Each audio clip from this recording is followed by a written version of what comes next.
गर्नको लागि सबैभन्दा पहिला राष्ट्र हुनेछ। त्यो पछि हाम्रो लागि नेपाली जनता हुनेछ। धर्म, संस्कृति, परम्परा र रीतिरिवाज र धर्मको सर्वधर्म समभाव, सनातन सापेक्ष हिन्दू राष्ट्र कायम गर्ने हाम्रो यी तीनटा पहिलो मुद्दा हुनेछ साथीहरू। त्यसकारण हामी सभासदहरूले आफ्नो निधारमा कात्रो बाँधेर आएका छौँ तपाईहरूको अगाडि, राष्ट्रवादी जनताको अगाडि। हाम्रो लागि आज यो गणतन्त्रमा यता हेर्नुहोस्, जनता दिन पर दिन गरिब हुँदै गइराखेको छ। उद्योगी व्यापारीहरूले ऋण तिर्न नसकेर मर्ने दोसाँधमा पुगिसकेको छन्। कयौँले त झुन्डेर मरेका छन्। तर गणतन्त्र ल्याउने नेताहरू दिन पर दिन नवधनाढ्य भइराखेको छ। यही दिनको लागि यो गणतन्त्र ल्याएको हो साथीहरू, होइन। त्यसकारण अवस्था र व्यवस्था पल्टाउनको लागि सम्पूर्ण कांग्रेसका, एमालेका, माओवादीका सम्पूर्ण उद्योगी व्यापारी र मजदुरहरू एक ढिक्का हो। राष्ट्र बचाऊ, जनता बचाऊ। आज हेर्नुहोस्, योभन्दा पहिला गणतन्त्र दिवस मनाउँदाखेरि नेपालगञ्जको चौरामा खुलेआम खुडाले हानेर मान्छे मार्नेलाई आम माफी दियो। आज गणतन्त्रको बेलामा, त्यो बेलामा हाम्रा प्रधानमन्त्री केपी ओलीले भन्थे, जिउँदै मान्छे बोल्ने आफ्ताबलाई मैले जेलमा पुगाएको हो भनिकन उद्घोष गर्थे आम सभामा। आज यही प्रधानमन्त्री हुँदा हुँदै टेलिफोनबाट सफाई पायो। आज हेर्नुहोस्, 27 जनालाई जिल्ला अदालतले दोषी 14 वर्ष जेल तोक्दाखेरि आज चाहिँ उच्चबाट माफी पायो। उहाँ निर्दोष छ भन्यो। म ओलीजीलाई भन्छु, रमेश लेखक त मान्छे तस्करमा फसिसक्यो, अब चोखो मान्छे छ, आफ्ताबलाई गृहमन्त्री बनाइदिनु। आज हेर्नुहोस्, सीमा नागिसकेको छ। देशमा भर्न लोटको ओखरा मचाइराखेका छन्। अहिले पनि यिनीहरू सुध्रेका छैनन्। हाम्रा दाजुभाइहरूलाई खाडी मुलुकमा पठाइकन त्यहाँबाट पठाएको पैसाले सरकार चलिराखेको छ।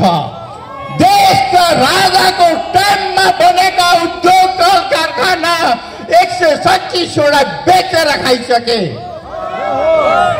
त्यसकारण अवस्था र व्यवस्था बदल्नको लागि यो जनआन्दोलन राष्ट्रवादी आन्दोलनको रूपमा आज जनताले साथ दिएको छ। म धन्यवाद दिन चाहन्छु र तपाईहरुलाई म यो पनि भन्न चाहन्छु, भ्रष्टाचारीलाई समाप्त गर्नको लागि यो जनआन्दोलन हो।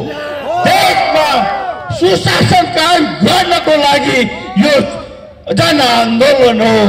म मेरो पछाडि प्रहरी मित्रहरूलाई, जनपद प्रहरी, सशस्त्र प्रहरी साथीहरूलाई पनि भन्छु, तपाईहरु कसको सुरक्षामा छ? देशद्रोही भ्रष्टाचारीलाई बचाउन नलाग्नु। यता हेर्नुहोस्, आज माओवादी द्वन्द्वमा तपाईहरुकै साथीहरू 1700 मारिए। झन्डै 2800 भन्दा धेरै अपाङ्ग भए। के पाए? तपाईहरु त झन् अपाङ्ग भयो। जे पायो यो गणतन्त्रले बढ लुट गर्न पायो। त्यसकारण आज नेपाल पूर्व पश्चिममा भालाले घोपिकन एसपीदेखि सशस्त्र प्रहरी र जनपद प्रहरीलाई मार्यो। भाला घोपेर 2 वर्षको बच्चा पनि मरे। आज त्यसलाई समातेर कारबाही गर भनिकन तपाईहरुले बुझाउनु भयो, तर गणतन्त्रको नाममा यो गणतन्त्रको सरकारले माफी दियो। यस्ता नलायक सरकारको सुरक्षा तपाई किन गर्नुहुन्छ? 30-40 हजारको लागि हो। त्यसकारण राष्ट्र र जनता बचाउनको लागि साथ दिनुहोस् यो जनआन्दोलनलाई। तपाई हाम्रो हात पाखुरा मजबुत छ। त्यो डाँडामा कोर्सेर पनि मकै रोपेर पनि पेट भर्न सकिन्छ। त्यसकारण यो देश जनता बचाउने यो भन्दा पुण्य काम, यो भन्दा धार्मिक काम अर्को कुनै हुँदैन। मेरा मित्रहरू, राष्ट्रवादी साथीहरूलाई यो पनि भन्न चाहन्छु, एकचोटि त मर्नु नै छ नि। जसले पनि जन्मेपछि मर्नु पर्छ। यो राष्ट्रमाताको लागि, यो विश्वको एक मात्र हिन्दू राष्ट्र कायम गरिकन मरे भने पुण्य कमाइन्छ। बाँचे भनेदेखि यो हाम्रा छोरा नाति भाइ सन्ततिहरूको लागि सुन्दर विशाल राष्ट्रको रूपमा हाम्रो नाम सधैँ अमर हुनेछ। यसको लागि तपाई हामी अब 2-3 दिन मात्र यसरी जनलहर जनसागर उत्रियो भनेदेखि यही भित्र छ प्रधानमन्त्रीज्यू, हेलिकप्टर तयारी राख्नु, बुर्र ओढेर चाइना जानु।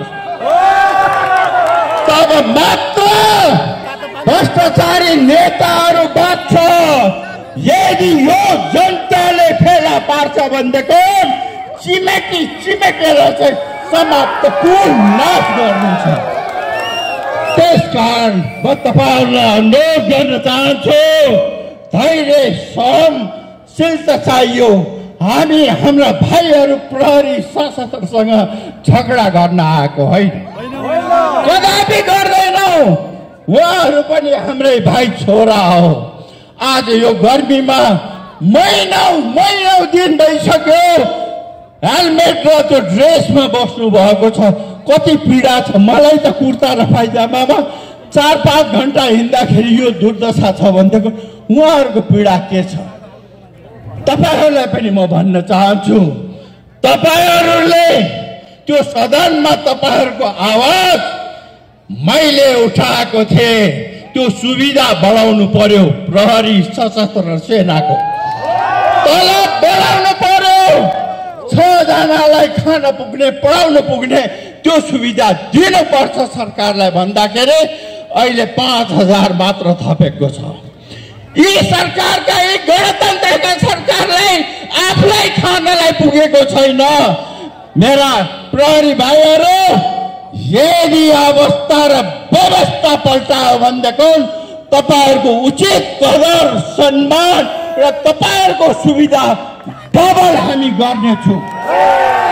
त्यसकारण तपाईहरुले राष्ट्रवादी साथीहरूलाई साथ दिनुहोस् भन्ने म विनम्र अनुरोध गर्न चाहन्छु। आज हेर्नुहोस्, विभिन्न कल कारखाना बेचेर खाइसक्यो। तपाई हाम्रा भाइ छोरालाई खाडी मुलुक, यहाँ त यस्तो गर्मी छ, त्यहाँ त के होला, रगत र पसिना बगाउन थालिराखेका छन्। यदि अवस्था र व्यवस्था भयो भनेदेखि नेपालका हाम्रा भाइ छोराहरू विदेश पलायन हुनु पर्दैन। स्वदेशमा नै हामी उद्योग कल कारखाना चलाएर यही रोजगारी गराउँछौँ। यदि हामी सफल भएको खण्डमा पहिलो दायित्व सहकारी ठगहरूलाई ठेकान लगाउने छु। जनताको पैसा, मकै पोलेर तरकारी बेचेको पैसा हाम्रो सरकार आउन साथ सबैभन्दा पहिला ब्याज समेतको सरकारको राजस्वबाट हामी तिर्नेछु र ती भ्रष्टाचारी नेताहरू सहकारीको पैसा बचाउने यी काङ्ग्रेस एमालेहरूलाई घर घरानाबाट उनीहरूको किडनी बेचेर भए पनि असुल उपर गर्छु भन्ने वचन दिन चाहन्छु।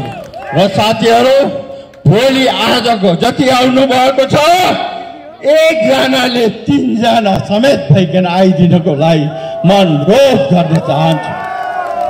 मलाई विश्वास छ फुलेको ढुङ्गाले भनेपछि मान्छ तपाईँहरूले। त्यसकारण भोलि आउँदाखेरि एकजना व्यक्तिले आफू समेत 3 जना लिएर आइदिनुहोस् र काठमाडौँका सम्पूर्ण जनताहरूलाई म यो भन्न चाहन्छु, तपाईहरू पनि आइदिनुहोस्।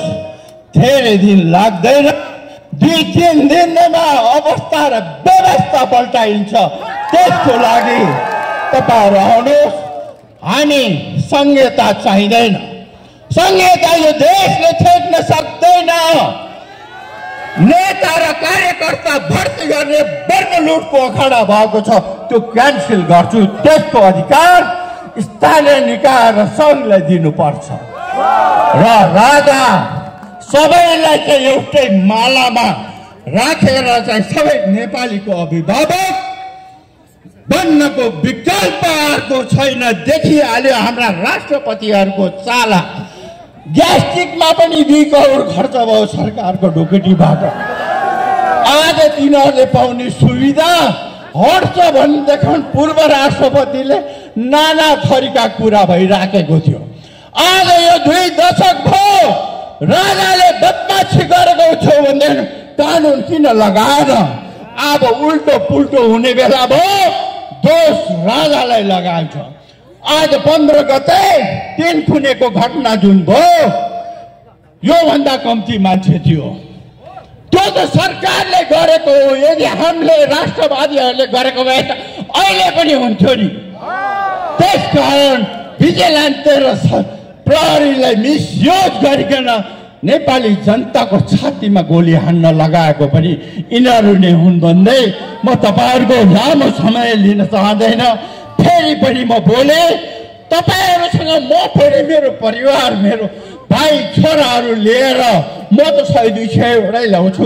तपाईँहरू चाहिँ 3 जना लिएर आइदिनको लागि अनुरोध गर्दै बिदा हुन्छु।